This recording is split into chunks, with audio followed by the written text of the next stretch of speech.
En casi todas las obras de construcción existe el trabajo en altura. ¿A qué nos referimos cuando hablamos de trabajo en altura? Es toda aquella actividad que se realiza a más de 2 metros en relación al nivel del suelo, es decir, el plano horizontal.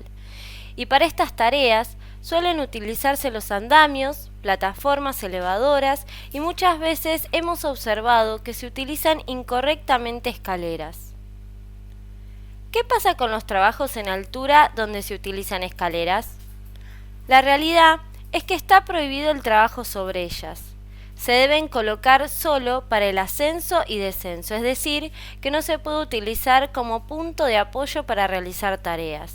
Para esto, existen las escaleras con plataforma y barandas llamadas comúnmente burrito y sobre ellas sí se permiten los trabajos.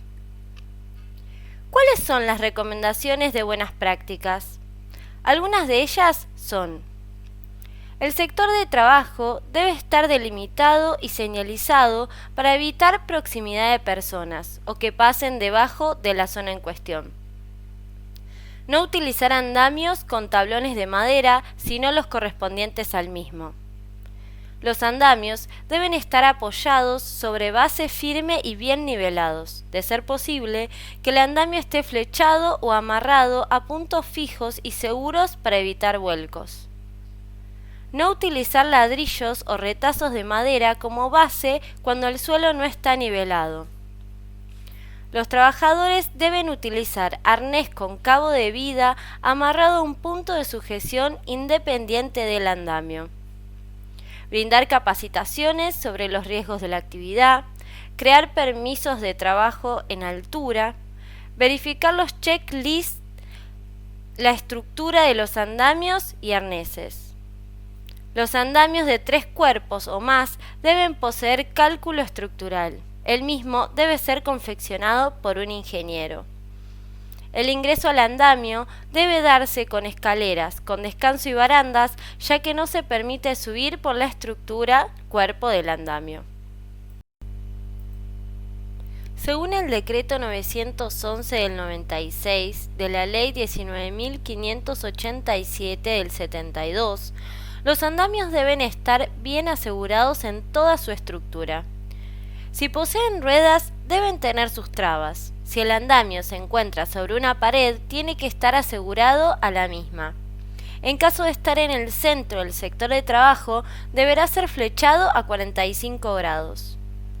La plataforma de trabajo tiene que tener 60 centímetros de ancho contando con doble hilera de tablones y los mismos no deberán sobresalir más de 20 centímetros de los extremos de apoyo. El andamio deberá contar con barandas a 1 metro de altura, travesaño intermedio de medio metro y un rodapié a 0,15 metros desde el interior de los apoyos. Las escaleras del mismo deben quedar del lado contrario al que se trabaja. Todas estas buenas prácticas colaboran a la disminución de riesgo de los trabajos en altura y evita accidentes mortales para los trabajadores. Son actividades de alto riesgo y es necesario que la dirección y todo el equipo detrás de la obra también reconozca los riesgos de la actividad y colaboren en el plan de prevención. Las excavaciones en obra son procesos de trabajo de bastante gravedad y por lo tanto debemos extremar las medidas de seguridad para evitar cualquier tipo de accidente. El riesgo principal se origina en movimientos de terreno que puedan provocar deslizamientos, desprendimientos y hundimientos con la posibilidad de que los trabajadores acaben sepultados. Pero también podemos reconocer otros riesgos relacionados a caídas de personas y derrumbe. Tanto los trabajadores como los equipos de trabajo corren el riesgo de caer por la apertura en el suelo. Atmósferas peligrosas. En algunas ocasiones, las excavaciones de gran profundidad pueden tener bajos niveles de oxígeno, así como pueden ser invadidas por gases tóxicos y productos químicos. Uso de maquinaria. Vuelco de la misma en una zanja o golpes y aplastamiento de trabajadores. Es importante que los trabajos de excavación sean bien planificados para su ejecución. Algunas recomendaciones de buenas prácticas son realizar una inspección diaria de la apertura, verificar constantemente las condiciones climáticas. Las lluvias y las tormentas pueden aumentar los riesgos de accidentes. En el caso de ser necesario, deberá colocarse un sistema de intubación. Mantener los equipos a una distancia prudencial del borde de la zanja. Asegurarse de que los trabajadores cuenten con los equipos de protección personal necesarios, como también contar con líneas de vida o puntos de anclaje superiores a la excavación para uso de rescate vertical. Evitar a toda costa trabajar bajo cargas elevadas. Cualquier desprendimiento o caída de algún material a cierta altura puede generar un daño importante. Realizar chequeos de la atmósfera. En caso de que sean descubiertos gases tóxicos o bajo porcentaje de oxígeno, se debe evitar el ingreso del personal al lugar de trabajo. Identificar las redes existentes en la zona a intervenir. La eléctrica, el gas y el agua, ya que, por ejemplo, la rotura de conducciones de agua pueden dar lugar a corrimientos y desprendimientos. La de gas puede producir explosiones y emanaciones tóxicas, y las instalaciones de electricidad enterradas tienen el peligro de contacto directo por perforación del aislamiento y a través de las herramientas que utilizamos para excavar. Disponer de estructuras, andamios o escaleras de ingreso y evacuación proyectadas a 1 metro desde el punto de apoyo superior. Evitar acopios de material al borde de las excavaciones. Instalar una protección y o señalizar el borde superior de la excavación, así como instalar señales que indiquen el riesgo de caída en toda la excavación abierta en los sectores de tránsito peatonal. Planificar y señalizar las zonas de circulación de maquinaria y de descarga de materiales, para que se diferencie la entrada con la del personal.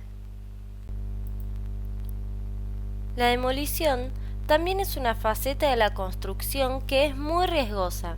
Algunos de los accidentes más comunes son golpes, atrapamientos, sobreesfuerzo, cortes, proyección de partículas a la vista, caída a nivel, caída sobre nivel, derrumbes, inhalación de polvos, ruido y contacto con energía eléctrica. ¿Cuáles son las recomendaciones de buenas prácticas? Trabajar desde andamios o plataformas, pero no desde la estructura de demoler. Promover la circulación de acceso y salida para trabajadores y retiro de materiales. Aplicar medidas colectivas de seguridad, andamios, barandas, señalización, etc. Los trabajadores deben utilizar arnés de seguridad amarrado a una línea de vida sujeta a un punto de anclaje. Realizar apuntalamientos de estructuras a demoler y construcciones linderas. Organizar los sectores de acopio y descarga de escombros. Regar con agua en lo posible para mantener controlada la nube de polvo. Señalizar correctamente, sobre todo si se encuentra en vía pública. No sobrecargar las losas con material de demolición. Realizar demolición piso a piso, de arriba hacia abajo. Los trabajadores deberán respetar la distancia de 2 brazos de la máquina en caso de que ésta se utilice para demoler. Interrumpir los servicios de agua y gas.